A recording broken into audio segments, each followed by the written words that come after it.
Secundaria segundo grado. Matemáticas. Ángulos. Que los alumnos conozcan y utilicen las propiedades de los ángulos y diagonales de un polígono en la construcción de polígonos regulares. ¿Qué tal, alumnas y alumnos de segundo grado de secundaria? Sean bienvenidas y bienvenidos a la emisión correspondiente a Matemáticas a través de Aprende en Casa. Una propuesta diferente y entretenida para que ustedes puedan acercarse a los contenidos de las asignaturas y áreas de su grado. ¿Recuerdan que para mantenernos sanos, además de procurar una dieta balanceada y hacer ejercicio físico, es muy importante mantener nuestra mente activa?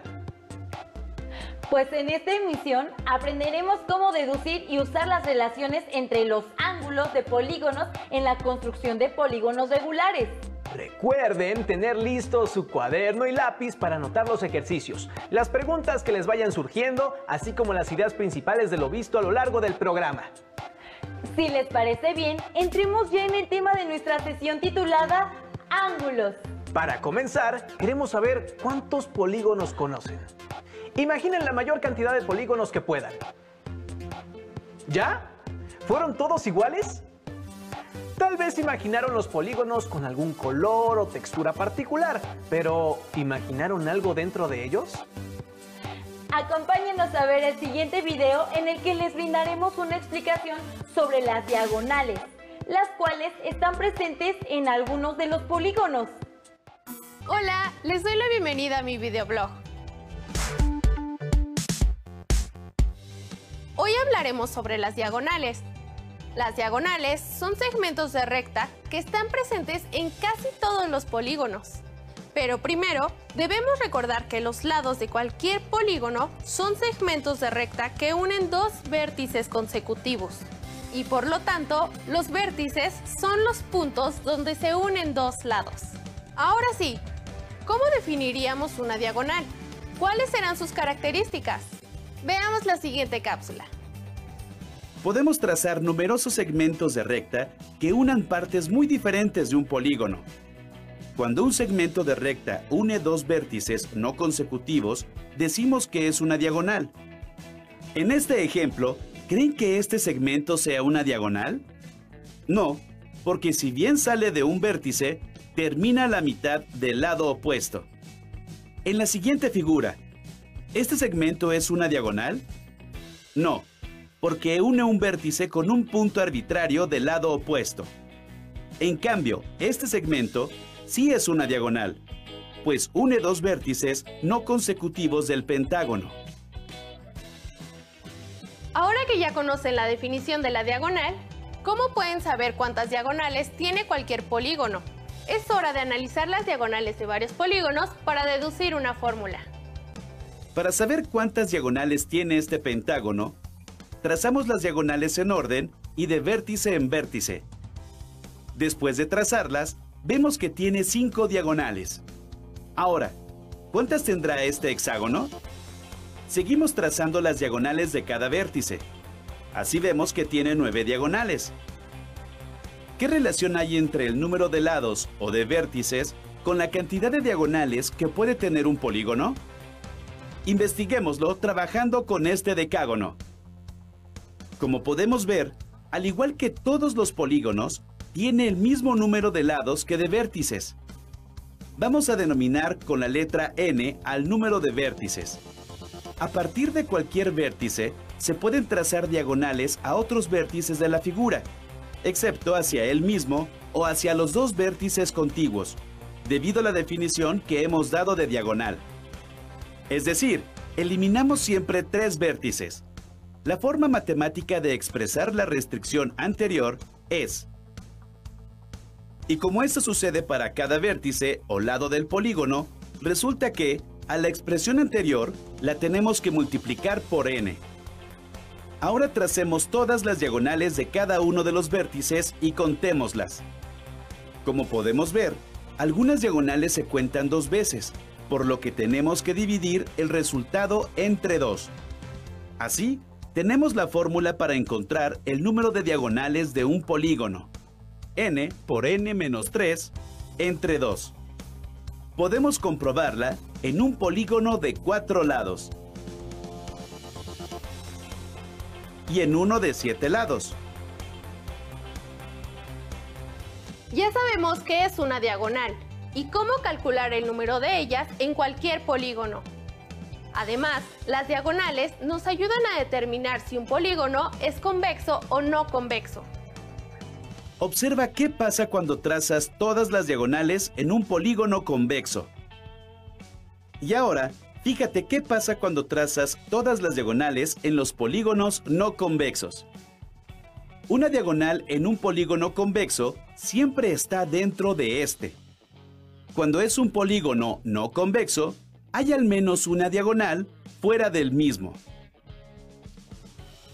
Antes de despedirme, les planteo un reto y les sugiero que lo resuelvan con ayuda de sus compañeros y de su profesor. ¿Cuántas diagonales tiene un triángulo? ¡Hasta la próxima! Ahora que han visto el video y ya conocen qué son las diagonales, les preguntamos, ¿pudieron resolver el reto que aparece al final del video? ¿Qué polígonos no tienen diagonales? Queremos que imaginen nuevamente todos los polígonos que puedan. ¿Ya? ¿Qué características tienen en común? ¿Cómo catalogarían a esos polígonos? ¿Qué estrategia pueden usar para clasificarlos?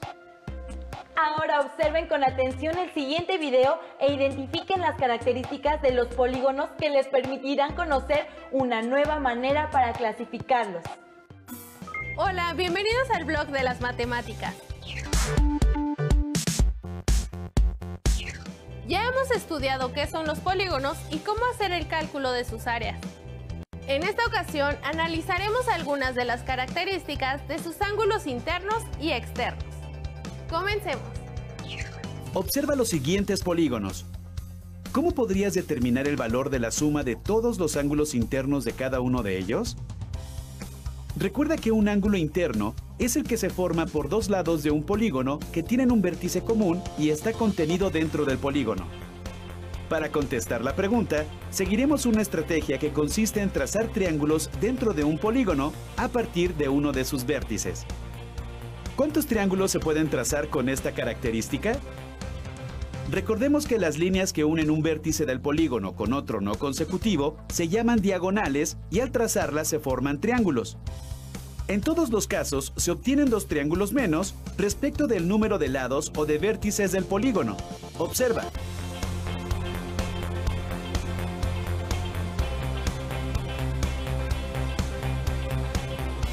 Entonces, podemos decir que n menos 2 es el número de triángulos que tendrá un polígono al trazar diagonales desde un mismo vértice. Ahora fíjate cómo los ángulos interiores de los triángulos que trazamos al interior de cualquier polígono cubren por completo los ángulos interiores de este.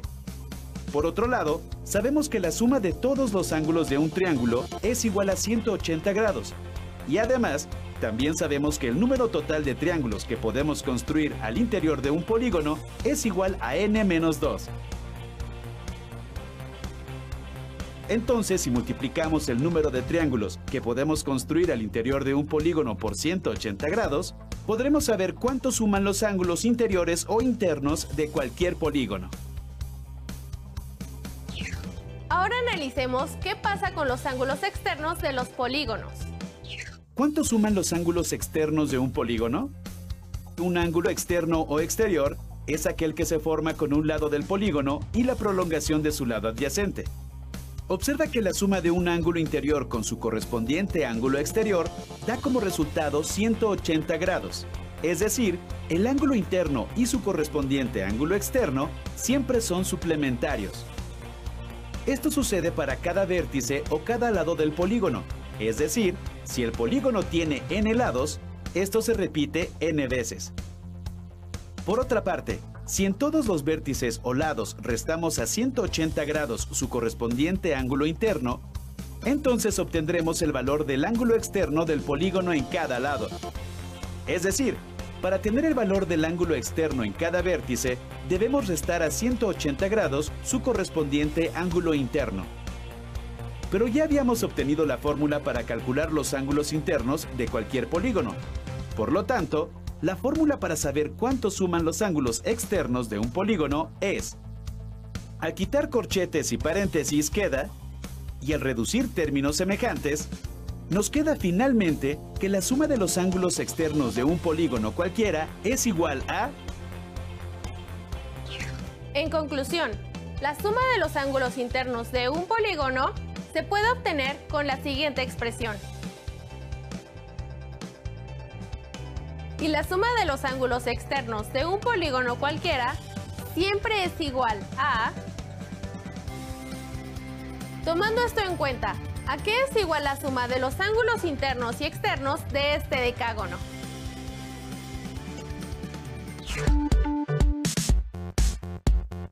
Hasta la próxima en el blog de las matemáticas. ¿Identificaron más características de los polígonos? Como pudieron observar, es posible realizar varios trazos auxiliares en los polígonos que a partir de sus regularidades nos permiten obtener algunas medidas que pudiéramos necesitar, como por ejemplo la suma de los ángulos internos a partir de sus diagonales. Los invitamos a que tracen 2 polígonos de su elección y que verifiquen si se cumplen estas características. Les proponemos ver el siguiente video para seguir explorando más relaciones que se cumplen en los ángulos de los polígonos. Hola, bienvenidos nuevamente al blog de las matemáticas. Hoy hablaremos del ángulo central de un polígono regular y de su relación con otros ángulos que se generan en el mismo polígono. Comencemos estudiando el ángulo central. Observen cómo se va trazando uno de los ángulos centrales en estos polígonos regulares. Con base en estos ejemplos, ¿cómo podrían definir al ángulo central? Observen que el ángulo central tiene como vértice el centro del polígono y como lados 2 segmentos de recta que unen a este con 2 vértices consecutivos del polígono. Es decir, el ángulo central se forma por 2 segmentos de recta que parten del centro del polígono y unen a este con 2 vértices consecutivos. Una vez que se ha definido el ángulo central, podríamos preguntarnos, ¿cuántos ángulos centrales tiene un polígono regular? Al trazar todos los ángulos centrales de un polígono, nos damos cuenta de que su número es igual a la cantidad de lados y de vértices. Otra cosa que se puede observar es que de la unión de todos los ángulos centrales del polígono se puede construir un círculo. En otras palabras, la suma de todos los ángulos centrales de un polígono regular es igual a 360 grados. Por lo tanto, para obtener la medida de un ángulo central en un polígono regular, basta dividir 360 grados entre el número de lados del polígono, el cual representamos con la letra N. Ahora les toca utilizar esta fórmula para calcular la medida de los ángulos centrales del siguiente undecágono. Por otra parte, ¿habrá una relación entre las medidas de los ángulos centrales y las de los ángulos externos de un polígono regular? ¿Habrá alguna relación entre sus ángulos centrales y sus ángulos internos? En caso de que las haya, ¿cómo creen que se relacionen los 3 ángulos? Vamos a descubrirlo.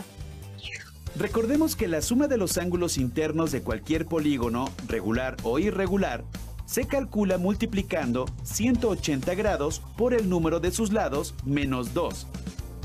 Por lo tanto, para obtener el valor de un ángulo interno en un polígono regular, donde todos sus lados y todos sus ángulos son iguales, basta con dividir la fórmula anterior entre n, o sea, el número de lados de nuestra figura.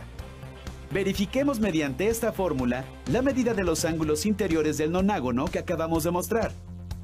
Ahora analicemos la fórmula anterior desde otro punto de vista. Al eliminar paréntesis, obtenemos las siguientes expresiones algebraicas equivalentes.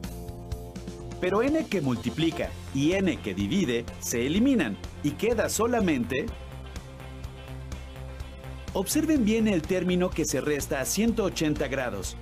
¿Han visto esta expresión antes? ¡Claro! ¡La acabamos de ver! Es la fórmula para obtener la medida del ángulo central de un polígono regular. Entonces, resulta que el ángulo interno de cualquier polígono regular es igual a restar la medida del ángulo central a 180 grados. Ahora retomemos la fórmula anterior. Si pasamos al otro lado del signo igual el término 360 grados sobre n, obtenemos lo siguiente. Pero de nuevo, como 360 grados entre n es igual al ángulo central, resulta que la expresión algebraica nos está diciendo que la suma del ángulo central y el ángulo interno es 180 grados, es decir, son ángulos suplementarios. Nos resta analizar la relación que existe entre el ángulo central y el ángulo externo de un polígono regular. Ya vimos que el ángulo interno y externo de cualquier polígono son suplementarios, es decir, su suma es igual a 180 grados. Observen que si a 180 grados le restamos el ángulo interno, se obtiene el ángulo externo. Lo anterior lo podemos representar mediante la siguiente expresión algebraica. Pero acabamos de ver que el ángulo interno es igual a 180 grados menos 360 sobre n. Si sustituimos este valor en la ecuación anterior, nos da... Al reducir términos semejantes, llegamos a que el ángulo externo es igual a 360 grados entre el número de lados. Y de nuevo, recordamos que el ángulo central es igual a... Por lo tanto, el ángulo externo es igual al ángulo central en cualquier polígono regular. Todo esto ha sido muy interesante, ¿cierto? Resumamos las características y las relaciones entre los ángulos de un polígono regular que acabamos de ver.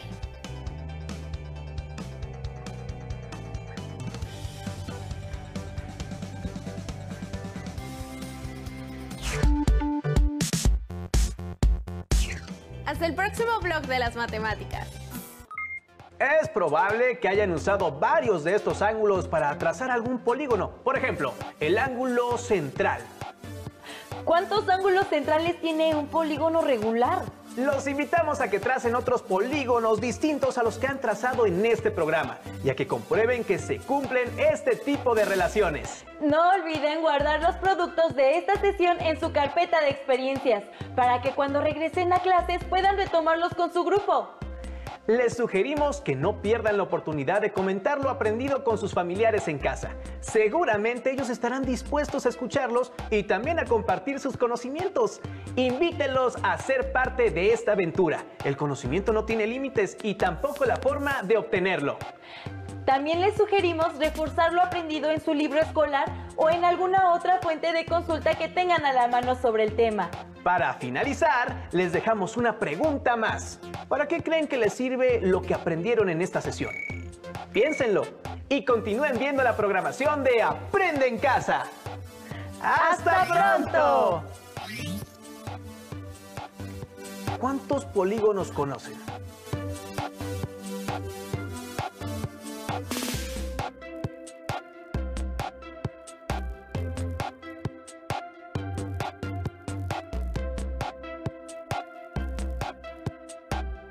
Imaginen la mayor cantidad de polígonos que puedan. ¿Fueron todos iguales?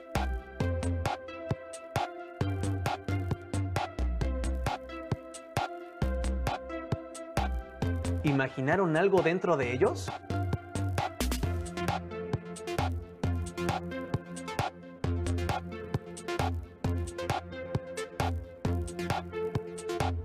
¿Pudieron resolver el reto que aparece al final del video?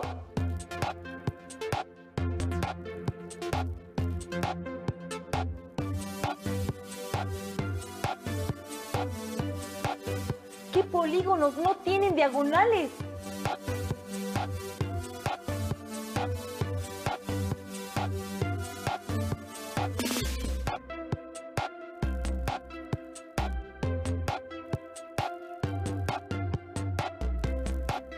Queremos que imaginen nuevamente todos los polígonos que puedan.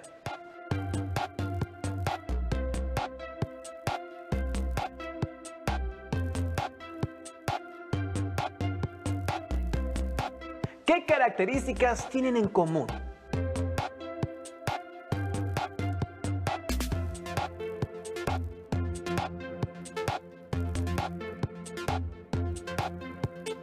¿Cómo catalogarían a esos polígonos?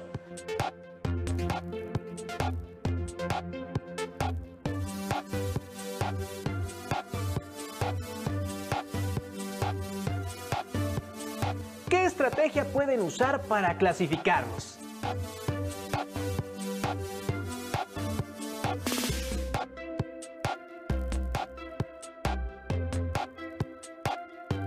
¿Para qué creen que les sirve lo que aprendieron en esta sesión?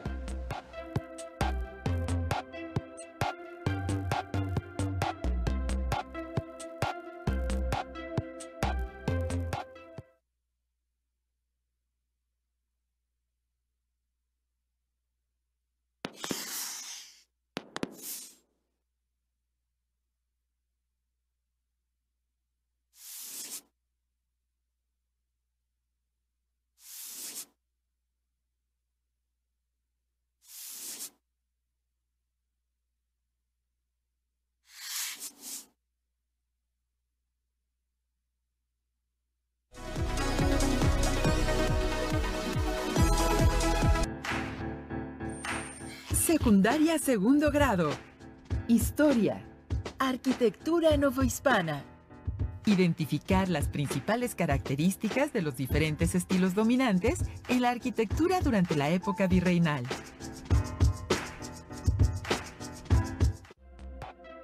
¿Qué tal, alumnas y alumnos de primer grado de secundaria? Sean bienvenidas y bienvenidos a la programación de Aprende en Casa.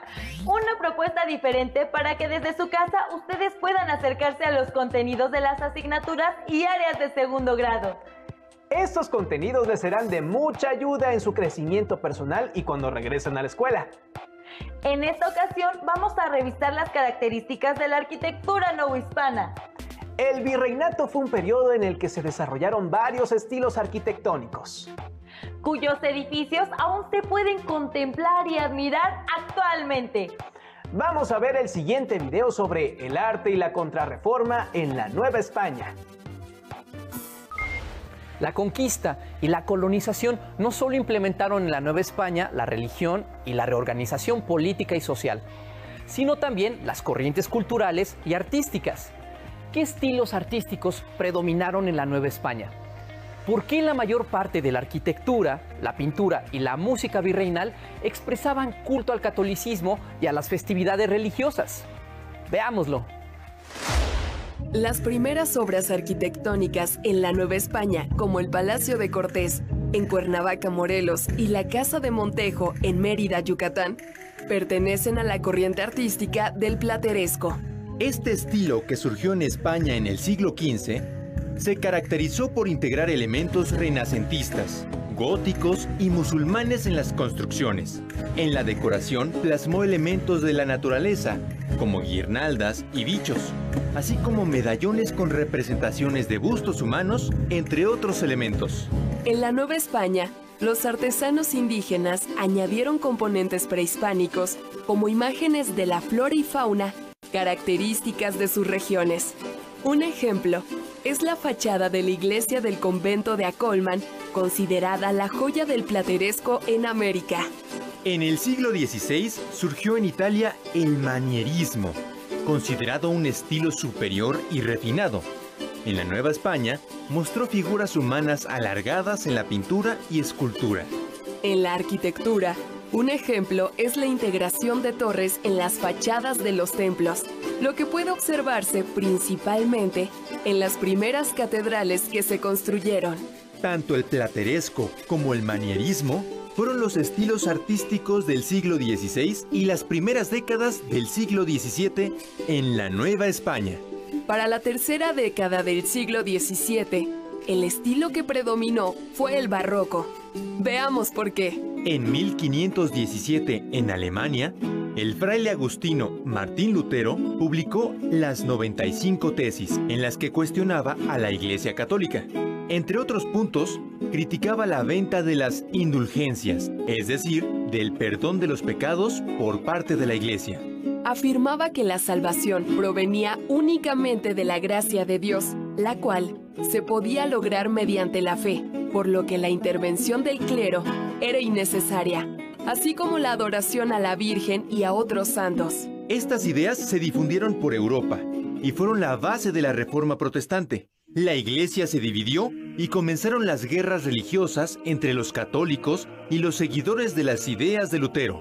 La Iglesia Católica promovió la Contrarreforma y convocó en 1545 al Concilio de Trento, el cual se realizó en periodos intermitentes. Ahí se determinaron las medidas a seguir para fortalecer a la Iglesia y al papado. España encabezó la contrarreforma y el rechazo hacia el protestantismo se reflejó en la Nueva España. Entre las medidas que siguieron estaba el fomento del arte como vehículo para propagar las ideas y valores de la fe católica, y para ello se utilizó el barroco, un estilo muy ornamentado y dramático. La arquitectura y la pintura destacaron, por lo que los muros, fachadas, así como los techos de iglesias y conventos se llenaron de múltiples adornos e imágenes de vírgenes, santos, ángeles y escenas religiosas. Entre los principales pintores del barroco se encontraban Miguel Cabrera, Cristóbal de Villalpando, Sebastián López de Arteaga, la familia de los Juárez, los Echave y los Rodríguez. En la música destacaron Juan Gutiérrez de Padilla, Francisco López Capillas y Manuel de Sumaya. Y en la literatura, Sor Juana Inés de la Cruz, Carlos de Sigüenza y Góngora y Juan Ruiz de Alarcón fueron sus más importantes exponentes. A diferencia del protestantismo, la Iglesia Católica buscó exaltar a través del arte imágenes de santos, escenas religiosas y milagros para consolidar el culto y conmover al creyente. ¿Qué usos y funciones consideras que tuvo el barroco en el arte y la sociedad? ¿Qué estilos artísticos virreinales identificas en tu comunidad? En efecto, el plateresco, el manierismo, el barroco fueron estilos arquitectónicos que han dejado un importante patrimonio, que es necesario conocer, cuidar, respetar y valorar. Los edificios virreinales son testigos del pasado y forman parte de la cultura e identidad de las mexicanas y mexicanos. Observen el siguiente segmento. Es importante que vean con más detalle las características del barroco y qué aspectos lo distinguen en la arquitectura. Veamos el video El arte novohispano. No pierdan detalle. El barroco es un estilo artístico surgido en Europa. Llegó a Nueva España durante el siglo XVI y fue el predilecto principalmente en arquitectura religiosa, pintura y escultura sacra. En la colonia, esta corriente artística recibió un carácter propio por parte de los artistas de Nueva España, por lo que es conocido como barroco novohispano. El neoclásico llegó a Nueva España en 1780, en la fase final del virreinato. Su estilo se opuso por completo al barroco, prefiriendo las líneas simples, características del arte clásico de Grecia y Roma. En Nueva España fue más común su utilización por las autoridades civiles en la construcción de edificios públicos, y también lo adoptaron pintores y escultores no religiosos. El término barroco en principio significa abigarrado. Y lo que va a ser el barroco como un arte oficial de la Iglesia es ir en contra de la expresión racional que había tenido y que había caracterizado al Renacimiento desde el siglo XIV. América, en los territorios conquistados por el Imperio Español, evidentemente también se traslada el barroco, aunque no se había presentado esa problemática de enfrentamiento con lo que iba a ser el protestantismo. Sin embargo, bueno, irradia, influye y se crea un barroco muy americano, un barroco con distinciones respecto de lo que se daba en Europa. Característica principal es que va en contra de la racionalidad, en contra de los cánones y de la idea de imponer la imagen geométrica que había tenido el Renacimiento. En América y en particular en la Nueva España, ¿cómo se va a distinguir en la arquitectura? Fundamentalmente por la policromía, la gran cantidad de colores que van a surgir en las fachadas y en los interiores. Una aportación del barroco es, como por ejemplo tenemos el caso del retablo de los Reyes a mi espalda, en donde se llega a la máxima expresión del movimiento y de la policromía barroca. Otra característica es esta idea virtual de la falta de peso, de la ingravidez, es también la manera en cómo modifican todos los elementos que originalmente son eminentemente constructivos. En el caso de las fachadas, la presencia de los azulejos, como en el caso de las fachadas de Puebla. En el caso de la Ciudad de México, el tezontle, que es un material rojizo propio del valle. combinado con la cantera y con la chiluca, y esta idea de movilidad, de ingravidez, de sensaciones poco vinculadas con lo terrenal. Eso es lo que buscaba el barroco en general. En el caso de la arquitectura, por ejemplo, lo que tenemos es esta idea de la movilidad, que va en contra de el carácter de estabilidad que debe tener y que siempre tuvo la arquitectura. Entonces, movilidad y sensación de ingravidez frente a la lógica del peso que había tenido históricamente la arquitectura. Y la escultura, por ende, también tiene esta misma condición de movilidad, de idea de sensualidad, porque todo en el barroco se debe de tomar con las sensaciones y a partir de las sensaciones, olvidándose totalmente de todo lo que sería contacto con lógica y razón. ¿Se fijaron? Es muy importante la policromía, la saturación y el movimiento, y en general la grandiosidad como características de la arquitectura barroca. Se trata de la transmisión de un mensaje profundamente religioso a la población novohispana. En la segunda mitad del siglo XVIII llegó a la Nueva España el estilo neoclásico, que rompería con la tradición barroca. ¿Cuáles son las características del neoclásico y en qué se diferencia del barroco? Lo veremos a continuación. El neoclásico, a diferencia del barroco, no tuvo un estilo predominante novohispano, pues en realidad surgió como una recuperación de la herencia cultural clásica. Fue el arquitecto español Manuel Tolsá, quien llegara a la colonia en 1791, el principal exponente de este estilo artístico en arquitectura y escultura. Muchas de sus obras, como el Hospicio Cabañas, el Palacio de Minería o la escultura ecuestre de Carlos IV de España, son consideradas obras maestras del neoclásico en América. Viene de una madurez intelectual que se empieza a dar también en Centro Europa. Una madurez intelectual que privilegió el uso de la razón frente a la posibilidad subjetiva que daba la Iglesia Católica. Entonces, así como el barroco había sido un arte estratégico en favor de la difusión de la Iglesia, ahora vamos a tener una posición contraria que es una vuelta a la crítica sobre la preeminencia religiosa, sobre todo de la Iglesia Católica. Y igual que en el caso del barroco tendríamos varias fechas que serían determinantes. 1750 para el caso de la Nueva España, el ascenso de la dinastía de los Borbones, dirigiendo el Imperio Español. De ahí nos iríamos a 1760, el inicio de la difusión de todas las nuevas normas, de todos los nuevos códigos, las reformas borbónicas en el Imperio Español. 1767 es la expulsión de la orden jesuita.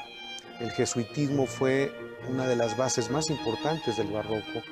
Y luego nos vamos a 1781 con la fundación de la Academia, que en una segunda instancia te trataré de comentar cuál fue la importancia que tuvo. Entonces es una versión totalmente opuesta al barroco, es una versión que trata de retomar el mundo grecolatino. Vuelve a aparecer la geometría, vuelve a aparecer con toda claridad la contundencia del medio círculo, el triángulo, la pilastra.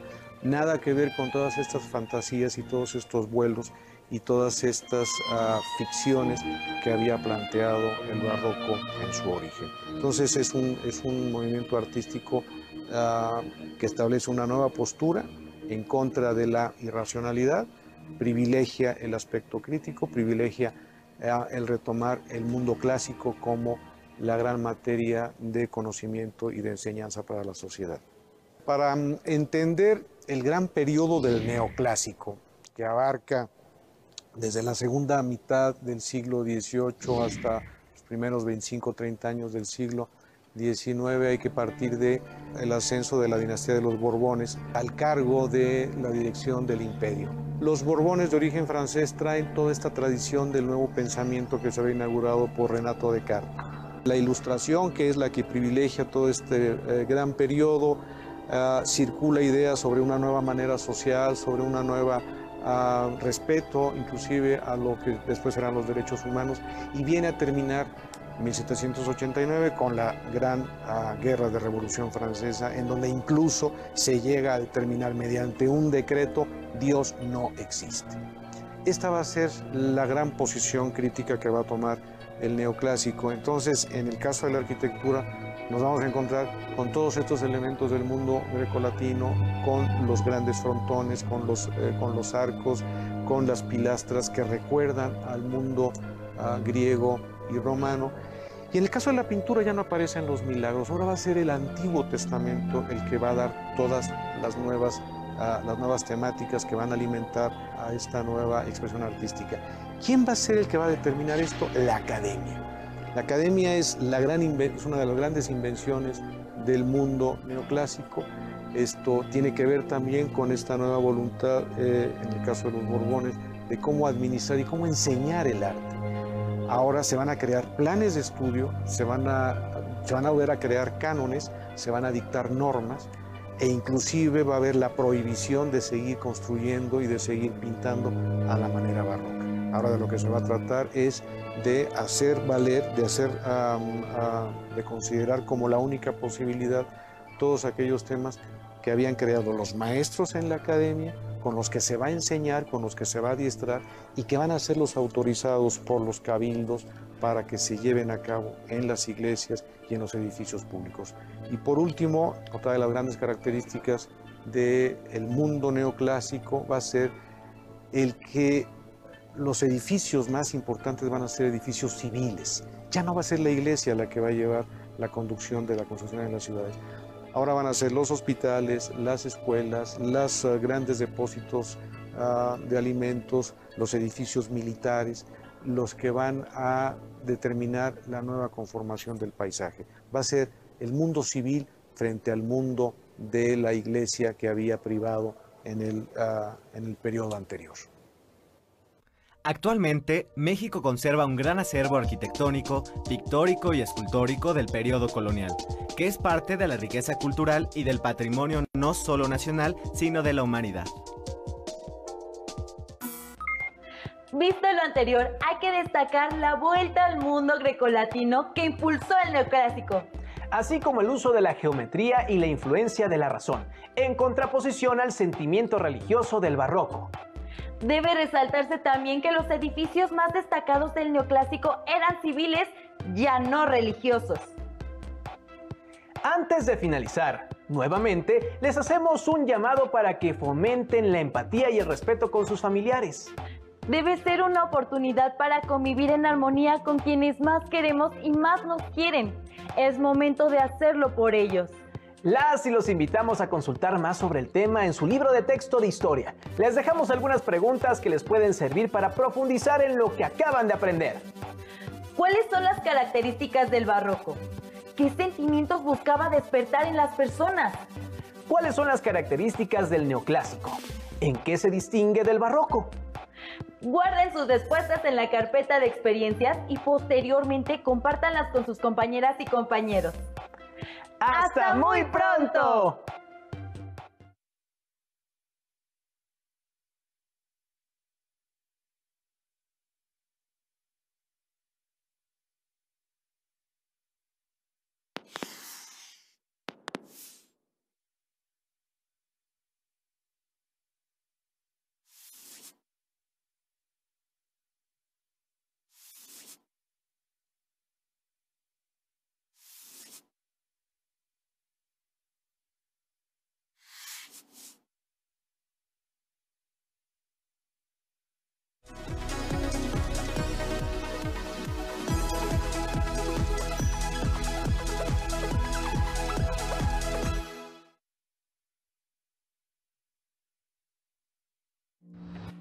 Acabamos de ver en el programa Arquitectura Novohispana de la asignatura Historia una serie de preguntas.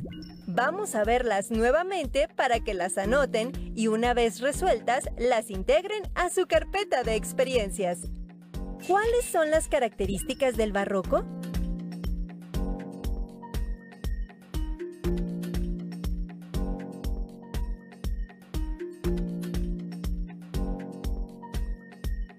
¿Qué sentimientos buscaba despertar en las personas?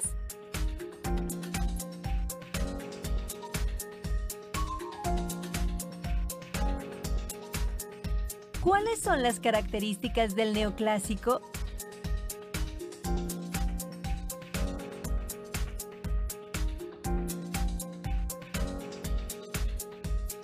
¿En qué se distingue del barroco?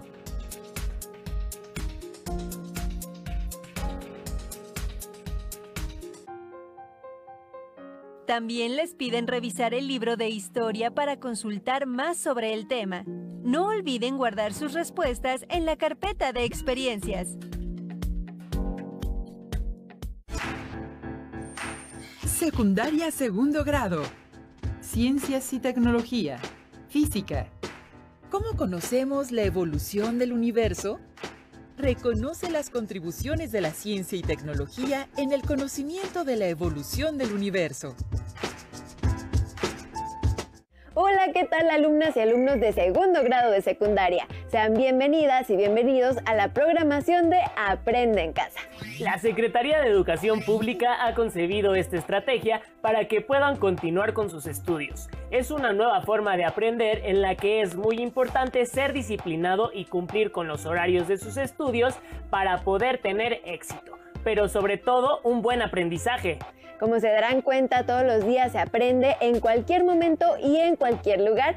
Será conveniente que tengan a la mano papel y lápiz para registrar algunas ideas. En esta ocasión se trata de una propuesta diferente en materia de educación para que desde su casa y gracias a los avances tecnológicos puedan acercarse a los contenidos de las asignaturas y áreas de segundo grado de la educación secundaria y así no pierdan el ritmo en su proceso de formación básica. Los temas abordados en estos programas les serán de mucha ayuda en su crecimiento y formación personal. Y ahora es tiempo de arrancar con esta nueva aventura.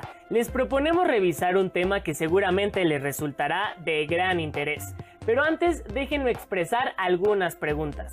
¿Qué es lo que sienten cuando observan el cielo? ¿Perciben algún tipo de cambio? ¿Cuáles son estos cambios? Segura estoy que tienen una respuesta y estas ideas les servirán como un referente al tema de esta sesión. ¿Cómo conocemos la evolución del universo? Desde tiempos antiguos, los seres humanos han observado el cielo y se han asombrado de lo que hay en él. Han identificado diferentes regularidades como el día y la noche. El ciclo de las estaciones también han guiado sus viajes observando el cielo. Han sido muchos los investigadores que han estudiado el universo para conocer su origen y estructura. Antes de observar el video, convendría que registraran algunas ideas como por ejemplo, ¿cuáles son los astros que componen una galaxia? ¿Cuáles son los descubrimientos más relevantes acerca de la estructura y evolución del universo? O las siguientes preguntas, ¿cómo explicarían la diferencia entre geocéntrico y heliocéntrico? ¿Cuáles pueden ser las aportaciones de Galileo Galilei? Los invitamos a observar el siguiente video para que se aproximen al conocimiento del origen, estructura y evolución del universo. Acompáñenos a verlo, les va a interesar. ¿Te has preguntado si el cielo es el mismo desde el inicio del tiempo? ¿Si las estrellas han estado por siempre ahí? ¿Cómo son y por qué brillan así? Observando el cielo, el ser humano pudo comprender las causas y relaciones que ocurren entre el día y la noche, el ciclo de las estaciones. También aprendió a orientarse mediante las constelaciones. Para explicar lo que veía, reunió información valiéndose de instrumentos y dispositivos de observación que generaron, a su vez, nuevas preguntas, haciéndose necesario averiguar qué rige o explica lo que ocurre en el universo. En el siglo II después de nuestra era, Claudio Ptolomeo concibe un modelo del universo donde la Tierra ocupa el centro y supone que los planetas y el Sol giran a su alrededor, con las estrellas fijas en una esfera exterior. A este modelo se le llamó geocéntrico. El uso de lentes con fines científicos posibilitó el adelanto del conocimiento y replanteó las ideas que se tenían acerca del sistema solar. Fue el holandés Hans Lippershey quien inventó el telescopio. Galileo lo perfeccionó. Por ello se le conoce como telescopio galileano. El telescopio permite acercar la imagen de objetos lejanos. Un telescopio cuenta con 2 o más lentes cóncavos. El objetivo es la lente más grande y capta la imagen del objeto que deseamos observar. En el extremo opuesto está el ocular, que aumenta la visión de lo que observamos. Durante el Renacimiento en Italia, a comienzos del siglo XVII, la tradición ideológica sobre el origen y orden del universo se confrontó con el pensamiento científico que se desarrollaba en esa época.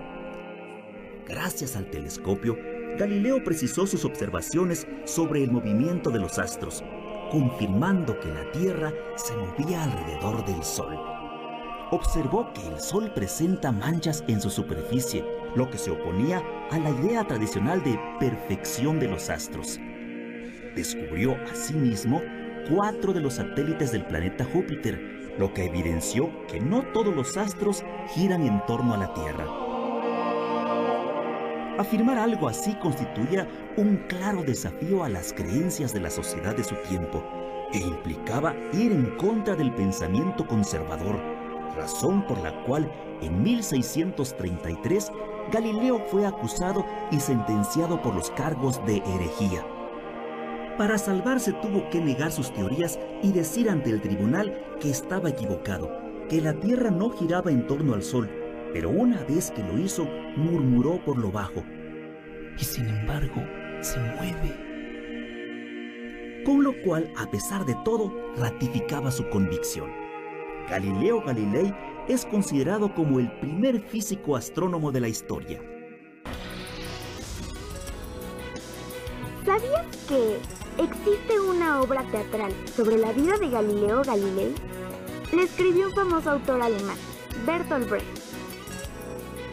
En esta obra se realiza una crítica hacia aquellas actitudes oscurantistas que impiden o dificultan el avance de la ciencia.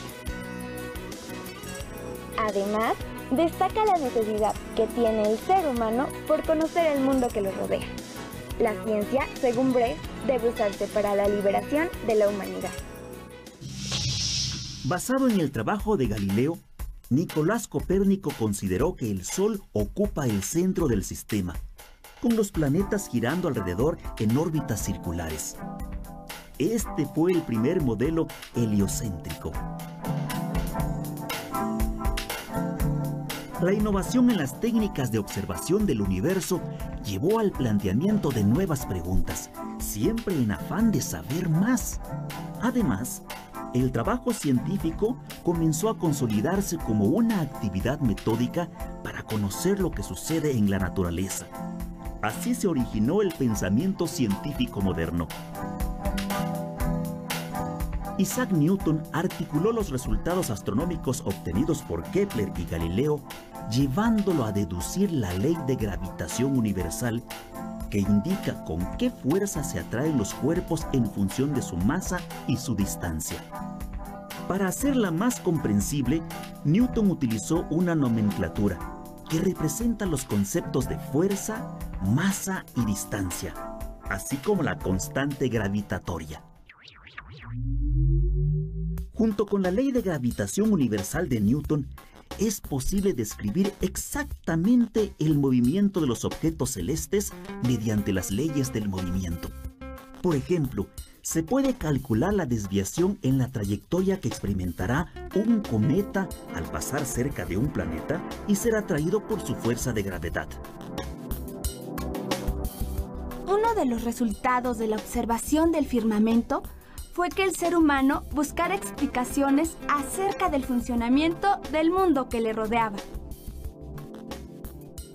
Con cada descubrimiento surgían nuevas explicaciones y también nuevas preguntas. El ser humano tuvo necesidad de registrar sus observaciones, compartirlas, discutirlas, aplicarlas. La humanidad enfrentó el reto de emplear el conocimiento y la tecnología para transformar su realidad laboral y social. El avance científico y el desarrollo tecnológico se vieron reflejados en la vida cotidiana del ser humano. Gracias al uso de modelos matemáticos, en la actualidad hasta se puede determinar la trayectoria de las naves rumbo a un planeta lejano y la distancia entre las estrellas. Uno de los problemas más importantes de la astronomía es medir las distancias a los objetos celestes. ¿Por qué? Porque queremos conocer nuestra ubicación en el universo. Queremos conocer nuestra ubicación y cómo están distribuidas las estrellas y los demás objetos. Ahora sabemos que el Sol forma parte de una galaxia que es un gran sistema de estrellas que tiene cientos de miles de millones de estrellas semejantes al Sol y que hay muchos otros objetos, las galaxias semejantes a la nuestra, que se encuentran a enormes distancias.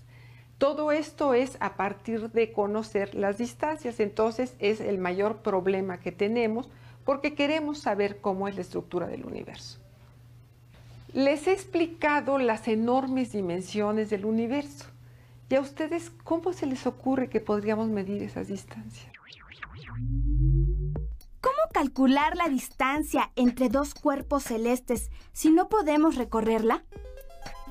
Al observar un objeto lejano desde distintos puntos de vista y su posición en referencia a cada lugar de observación, si trazáramos imaginariamente una línea desde cada punto de observación hasta el objeto, obtendríamos un triángulo rectángulo. Si conocemos la distancia entre ambos puntos y la medida del ángulo agudo que se forma, podremos realizar nuestro cálculo. Este método ha sido usado por los astrónomos para determinar distancias de estrellas cercanas. Paralaje es la diferencia de cómo se ve un objeto cercano visto desde dos puntos de vista. Ustedes pueden hacer el experimento. Miren un objeto cercano, tápense un ojo y lo ven contra los objetos del fondo. Ahora tápense el otro ojo, miren el mismo objeto cercano y parece haberse desplazado respecto a los objetos del fondo. Este mismo método se usa en topografía para medir las distancias y las dimensiones de los terrenos, las alturas de las montañas, etc. Y también se usa en astronomía para medir la distancia a las estrellas más cercanas. Necesitamos conocer los elementos del triángulo. En este sentido, si nosotros conocemos un lado del triángulo y el ángulo que subtiende, entonces ya podríamos conocer los demás elementos del triángulo. ¿Cuál es el lado que conocemos? Conocemos la distancia, el tamaño de la órbita de la Tierra alrededor del Sol durante el año. Entonces, en dos posiciones opuestas conocemos la separación y si además medimos los ángulos con el cual observamos una estrella, esto ya nos permite conocer la distancia a la estrella. Estas distancias son enormes y solamente de unas cuantas estrellas podemos hacer estas mediciones. Lo que estoy mencionando son los casos más simples de aplicaciones de matemáticas. Estoy hablando de trigonometría que ya conocían los griegos, pero ahora seguimos aplicando las matemáticas cada vez para mejor conocer el sistema solar y de hecho toda la naturaleza, todo el universo. Necesitamos cada vez mayor tecnología, la hemos aplicado. Por cierto, los científicos hemos desarrollado la tecnología muchas veces, otra aplicamos la que ya se conoce para mejor conocer todo lo que observamos. Cuando las estrellas están demasiado lejanas o requerimos medir la distancia de objetos celestes aún más distantes, como las galaxias, los astrónomos se valen del estudio de la luz emitida por los objetos celestes, en especial si dicha luz se descompone en su espectro electromagnético. Un espectro es el resultado de descomponer la luz emitida por alguna fuente en sus diferentes longitudes de onda. Cada elemento químico tiene un espectro característico que puede considerarse como su huella digital. De este modo, se puede saber la composición química de las estrellas a partir del espectro de los elementos que las conforman.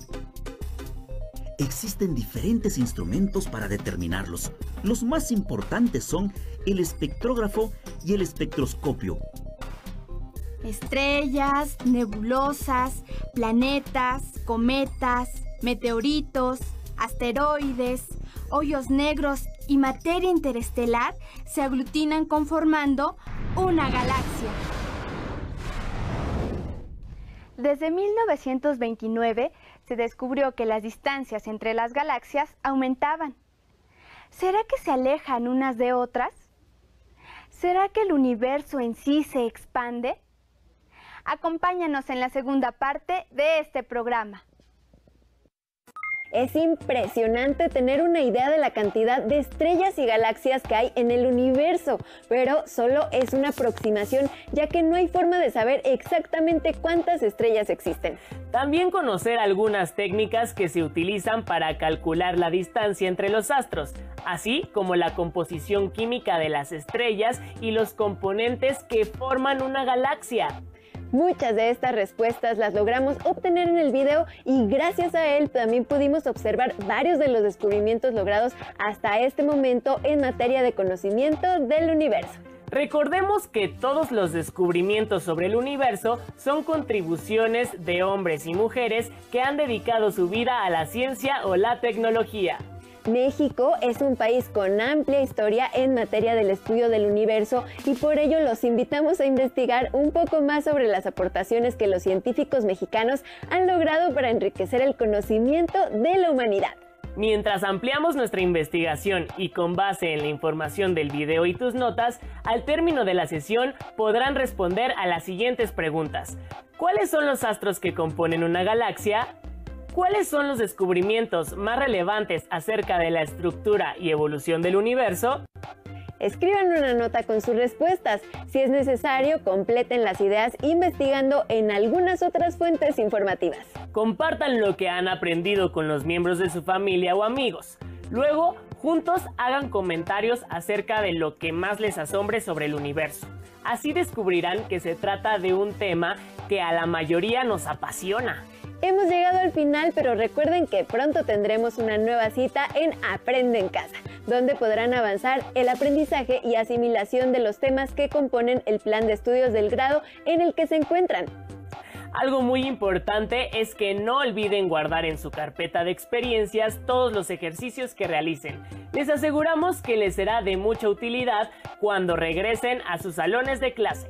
Además, les recordamos que todo lo que aprendan lo pueden reforzar a través de la consulta de libros o comentando con sus familiares lo que han aprendido. También una técnica infalible es hacerse algunas preguntas. Por ejemplo, ¿qué tanto sabían de lo que vimos? ¿Por qué es importante conocerlo? ¿Cómo podrían profundizar en el tema y cómo pueden compartir su investigación? ¡Exacto! ¡Qué buenas ideas! Aunque habrá que preguntarnos si podríamos explicar cómo conocemos la evolución del universo. Los esperamos en el siguiente programa de Aprende en Casa. ¡No se lo pierdan! ¡Hasta la próxima!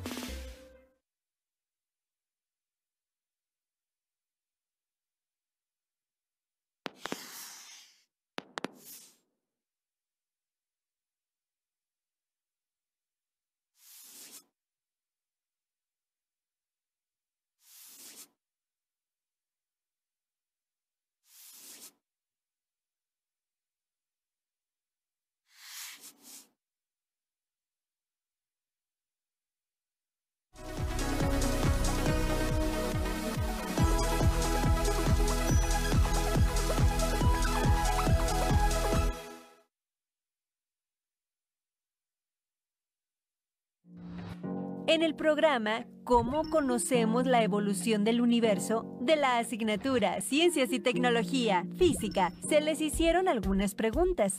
En este espacio las retomaremos para que puedan responderlas y guardar en su carpeta de experiencias. ¿Cuáles son los astros que componen una galaxia?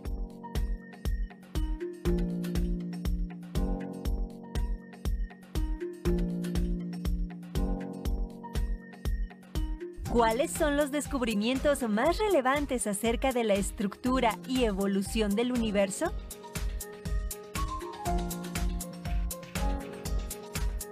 Y por último, ¿cómo explicarían la diferencia entre geocéntrico y heliocéntrico?